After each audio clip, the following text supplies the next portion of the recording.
और बुलेटिन की शुरुआत करेंगे बागेश्वर धाम सरकार के साथ, जो कि विवादों के बीच मुंबई पहुंच गए हैं। जी हां, पंडित धीरेन्द्र कृष्ण शास्त्री मुंबई पहुंच गए हैं और धीरेन्द्र कृष्ण शास्त्री का मुंबई एयरपोर्ट में जोरदार स्वागत हुआ है। भक्तों की भीड़ यहां पर उमड़ आई, बाजा और माला लेकर पहुंचे यहां पर भक्त। आपको बता दें, महाराष्ट्र कांग्रेस बाबा के दरबार पर रोक की मांग कर रही है।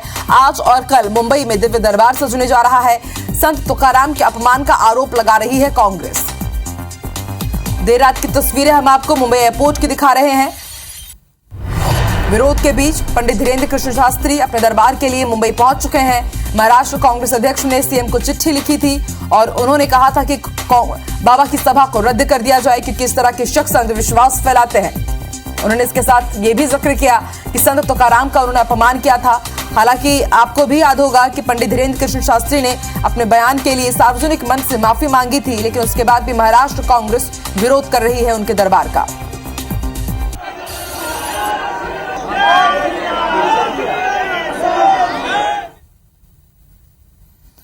वहीं आज सीएम शिवराज सिंह चौहान कमलनाथ के गढ़ छिंदवाड़ा जाएंगे। गृह मंत्री अमित शाह के दौरे की समीक्षा करेंगे। पार्टी के पदाधिकारियों के साथ उनकी चर्चा होगी। तो आज छिंदवाड़ा जिले के दौरे पर रहेंगे सीएम शिवराज सिंह चौहान। 25 मार्च को गृह मंत्री अमित शाह छिंदवाड़ा में बड़ी बैठक लेने के लिए आ रहे हैं और उससे पहले गृह मंत्री अमित शाह के दौरे की समीक्षा के लिए सीएम शिवराज सिंह चौहान आज छिंदवाड़ा जिले के दौरे पर रहेंगे। पार्टी पदाधिकारियों के साथ उनकी चर्चा होगी।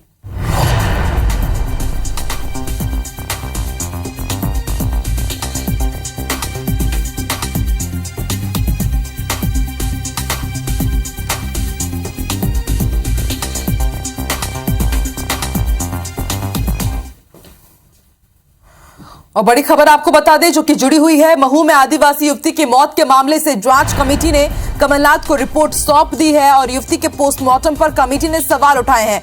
पुलिस पर गलत तरीका अपनाने का आरोप लगा है और आज पूर्व मुख्यमंत्री खुद भी महू पहुंचने वाले हैं। महू के वासली कुंडिया गांव पहुंचेंगे कमलनाथ। आदिवासी युवती के परिजन से मुलाकात करेंगे।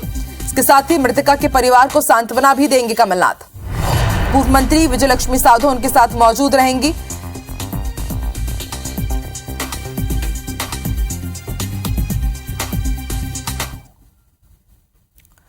महू में युवती की मौत के बाद डोंगरगांव चौकी पर हंगामे के दौरान गोलीकांड में मारे गए युवक भेरू सिंह के परिजनों के गम पर सरकार ने मुआवजे का मलहम लगाया है।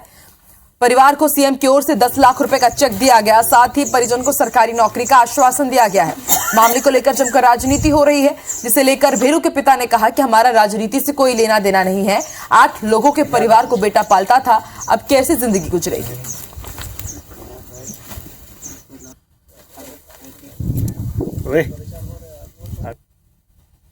बस यही स्थिति है और क्या कर सकते। देख लो तुम ही कि क्या हालत हो रही है। अब इसके बाद में सब आ रहे हैं, कोई मदद तो कर रहे हैं, सब कहने को जा रहे हैं, पर ये नहीं बोल रहे कि यार ये मदद हम दे के जा रहे हैं। बस बोल के जा रहे हैं कि यार ये करना है, मदद कर देंगे, ये कर देंगे, पर देना तो चाहिए ना। और अब आपको मध्य प्रदेश में बेमौसम बारिश के बारे में बता दें। मध्य प्रदेश के कई जिलों में भारी बारिश का दौर जारी है। इंदौर, जबलपुर संभाग में आंधी और तूफान का अलर्ट जारी किया गया है। बेमौसम बारिश के कारण और ओलों के कारण अब फसलों को भारी नुकसान हो रहा है। मध्य प्रदेश में एक साथ 3 सिस्टम सक्रिय हैं और उसका असर साफ तौर पर मध्य प्रदेश में देखने को मिल रहा है।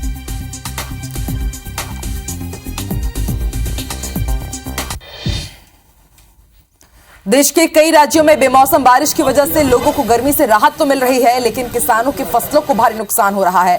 आप लोगों के सामने मध्य प्रदेश के 5 जिलों की तस्वीरें हैं, जिसमें सतना, सिंगरौली, अशोकनगर, अलीराजपुर में तेज हवा, गरज चमक के साथ बारिश हुई। कई जिलों में ओलावृष्टि भी हुई, जिसमें गेहूं, चना, सरसों के साथ दलहन की फसल को भारी नुकसान हुआ है। इसके बाद पीड़ित किसान अब सरकार से मुआवजे की मांग कर रहे हैं।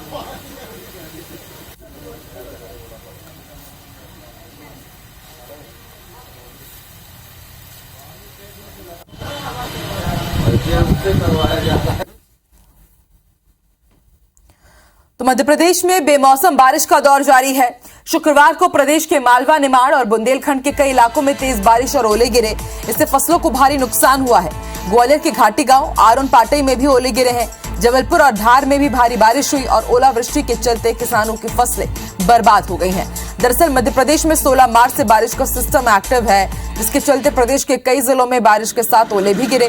बारिश और ओलावृष्टि के कारण किसानों की मुश्किलें खासी बढ़ गई है और लोगों को अब प्रशासन के आकलन के बाद मुआवजे का इंतजार है। दो तस्वीरें हम आपको जबलपुर और धार की दिखा रहे हैं। आप देख सकते हैं जबलपुर में तेज तूफान के साथ बारिश हुई है, जोरदार बारिश हुई। वही दूसरी तस्वीर आप धार की देखिए, यहाँ पर न सिर्फ तेज बारिश हुई है बल्कि काफी ओलावृष्टि भी हुई। धार के कई इलाके पूरी तरह कश्मीर की तरह नजर आए, बर्फ की चादर यहाँ पर नजर आई क्योंकि जोरदार यहाँ पर ओलावृष्टि हुई। वहीं फसलों को खासा नुकसान पहुंचा है, किसान परेशान हैं। अब उन्हें सरकार से मुआवजे का इंतजार है।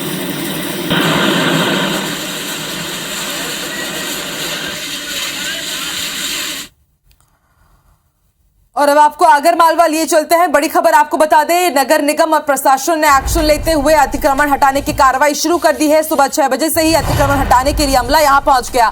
सड़क निर्माण में अतिक्रमण के चलते रुकावट हो रही थी, इस रुकावट को हटाने के लिए प्रशासनिक अमला पहुंचा है। कब्जाधारियों के खिलाफ निगम ने अब सख्ती दिखानी शुरू कर दी है और जैसे ही यहां पर निगम का प्रशासनिक अमला पहुंचा, एक्शन के बाद अतिक्रमणकारियों में खलबली मची हुई है।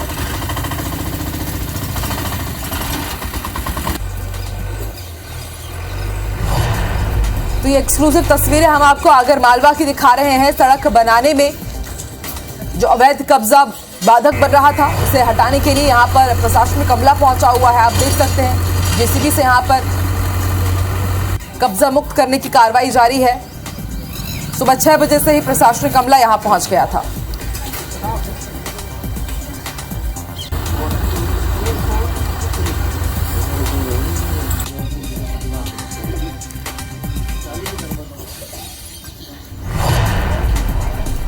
दुर्गेश जुड़ चुके हैं हमारे साथ। दुर्गेश, क्या अभी भी निगम की ये कार्रवाई जारी है और क्या ये अतिक्रमण हटाने के पहले कुछ नोटिस वगैरह दिया गया था? दुर्गेश, आप सुन पा रहे हैं? हाँ जी जी, जानकारी दीजिए। नगर पालिका में प्रशासन की कार्रवाई सुबह 5 बजे आरंभ हो गई थी। दरअसल यहाँ पर नगर पालिका द्वारा एक सड़क निर्माण का कार्य किया जा रहा है, जिसमें कुछ अतिक्रमण बाधक बन रहे थे और सड़क चौड़ीकरण करने में काफी नगर पालिका को समस्याएं आ रही थी। पूर्व में नगर पालिका द्वारा अतिक्रमणकर्ताओं को सूचना पत्र जारी कर दिए गए थे, लेकिन इस पर कोई ध्यान नहीं दिया गया। तो आज नगर पालिका में प्रशासन के अमले ने औचक कार्रवाई करते हुए सुबह 6 बजे से अतिक्रमण हटाने की कार्रवाई आरंभ की है। जेसीबी और एलएनटी मशीनों के माध्यम से अतिक्रमण हटाने की गतिविधि की जा रही है। दुर्गेश, कुछ तस्वीरें ऐसी भी आई हैं जिसमें पुलिस कुछ लोगों को गिरफ्तार करते हुए ले जा रही, तो क्या यहाँ पर जोरदार प्रदर्शन या कुछ विरोध किया गया है क्या? दरअसल मकान मालिक घर पर मौजूद नहीं था, उसके परिवार एवं बच्चे थे, तो वो विरोध प्रकट कर रहे थे। तो विरोध के दौरान महिला ने अपना आत्मदाह करने की कोशिश करी, तो जिसको पुलिस ने दबोचा और पुलिस उनको हिरासत में लेकर थाने ले गई। अभी भी क्या कार्रवाई जारी है दुर्गेश? हाँ, अभी भी अतिक्रमण हटने की कार्रवाई जारी है। जी, शुक्रिया आपकी जानकारी के लिए।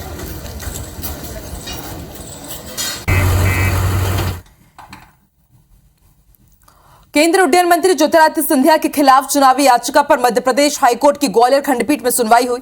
याचिकाकर्ता के अधिवक्ताओं की ओर से हाईकोर्ट में 3 आवेदन लगाए गए हैं, जिसमें से पहला आवेदन अतिरिक्त महाधिवक्ता अंकुर मोदी के सिंधिया की ओर से पैरवी किए जाने के संबंध में था, जिस पर जबलपुर के सीनियर एडवोकेट नमन नागरथ ने कोर्ट में कहा कि एडिशनल एडवोकेट जनरल अंकुर मोदी का वकालतनामा वापस ले लिया गया है। इसके अलावा 2 आवेदन सिंधिया के राज्यसभा के सदस्य के रूप में नामित होने से पहले भरे गए नामांकन में शपथ पत्र में जानकारी छिपाने का आरोप लगाते हुए दाखिल किए गए हैं। जज ने इन सभी याचिकाओं को सुनने के बाद अपना फैसला सुरक्षित रख लिया है। याचिकाकर्ता के वकील का कहना है कि वो कोर्ट के फैसले का इंतजार करेंगे। उन्हें इस मामले में अन्य आवेदक को नोटिस जारी होने की पूरी उम्मीद है। बड़ी खबर आपको भोपाल से बता दें, सोशल मीडिया पर बोर्ड के पेपर बेचे जा रहे हैं। 10वीं और 12वीं बोर्ड के पेपर बेचे जा रहे हैं। अब तक 4 सब्जेक्ट्स के पेपर लीक हो चुके हैं और ऐसे में आप भी मानेंगे कि 20 लाख से ज्यादा बच्चों का भविष्य दांव पर है। माध्यमिक शिक्षा मंडल और पुलिस जांच में जुटी हुई है। तो बेहद हैरान करने वाला ये मामला है। 10वीं और 12वीं के बोर्ड एग्जाम्स अब शुरू ही होने वाले हैं और उससे पहले देखिए 4 सब्जेक्ट्स के पेपर लीक हो जाते हैं और बाकायदा सोशल मीडिया पर उन्हें बेचा जा रहा है और जो बेच रहे हैं उनके अकाउंट में पैसा भी ट्रांसफर हो रहा है। ऐसे में बड़ा सवाल ये कि जब माध्यमिक शिक्षा मंडल के बड़े बड़े अधिकारी तक उस पेपर को नहीं देख सकते हैं तो आखिर ये पेपर लीक होकर के सोशल मीडिया पर पहुंच कैसे गया।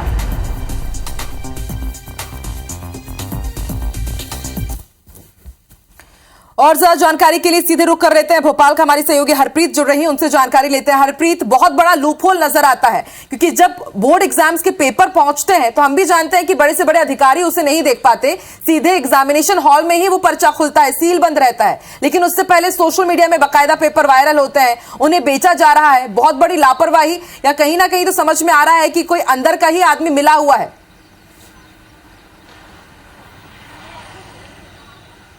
बिल्कुल, देखिए जाहिर सी बात है कि मध्य प्रदेश में इस समय 20 लाख बच्चों का जो भविष्य है वो दांव पर लगा हुआ है, क्योंकि लगातार मध्य प्रदेश बोर्ड के कक्षा 10वीं और 12वीं की जो परीक्षाएं हैं उनके पेपर लीक हो रहे हैं। ऐसा लग रहा है कि मानो आरोपी हर दिन सरकार को, माध्यमिक शिक्षा मंडल के अधिकारियों को चुनौती दे रहे हैं और इसके साथ ही पुलिस को भी चुनौती दे रहे हैं कि अगर आप रोक सकते हो तो रोक लो। लेकिन कहीं ना कहीं पुलिस, सरकार बौनी इन आरोपियों के सामने साबित हो रही है। अब तक कक्षा 10वीं के 6 पेपर हो चुके हैं, जिनमें से 4 पेपर ओपन हो चुके हैं, लीक हो चुके हैं। इसके साथ ही कक्षा 12वीं के अलग अलग विषयों के 14 पेपर हो चुके हैं, उनमें भी करीबन 6 पेपर लीक हो चुके हैं। खास बात यह है कि टेलीग्राम पर ये पेपर एक दिन पहले ही रात 12 बजे मिल जाते हैं। 299 रुपए से लेकर 100 रुपए से लेकर 1000 रुपए तक में भीम ऐप पर ये पेमेंट करने पर पेपर बच्चों को मिल जाते हैं। और उसके बाद दूसरे दिन जब बच्चा पेपर सॉल्व करने कक्षा में बैठता है, सेंटर पर बैठता है, तब तक वो सॉल्व पेपर सामने आ चुका होता है। तो इस पूरे मामले में साइबर क्राइम जो है पुलिस भोपाल की, उसने भी यहाँ पर कुछ लोगों पर मामला दर्ज किया है। वो भी दावा कर रही है कि जल्द आरोपियों की गिरफ्तारी की जाएगी, तह तक पहुंच चुके हैं। लेकिन उसके बावजूद भी रोजाना जो पेपर हैं वो लीक हो रहे हैं। आज भी कक्षा 12वीं के करीबन 7 विषयों के अलग अलग विषयों के पेपर हैं और तय माना जा रहा है कि आज एक बार फिर शाम होते होते ये खबर फिर सामने आएगी कि इन परीक्षा पत्रों के जो पेपर हैं वो भी यहाँ पर लीक हो चुके हैं। तो कुल मिलाकर इस पूरे मामले में सरकार, मंडल के अधिकारी और साइबर पुलिस बौनी नजर आ रही है, क्योंकि अभी तक आरोपी लगातार ये पेपर लीक कर रहे हैं। लेकिन देखिए हरप्रीत, पेपर तो लीक हो गए हैं, 20 लाख से ज्यादा छात्रों का भविष्य, जैसा कि आप भी कह रही हैं कि दांव पर लगा हुआ है। लेकिन अब आगे क्या करेगा सरकार? और अगर मंडल के अधिकारियों की बात की जाए, जो पेपर लीक हुए हैं वैसा ही क्या इन पेपर्स का फॉर्मेट था? अब इन पेपर को क्या कैंसिल किया जाएगा? दोबारा एग्जाम्स होंगे क्या?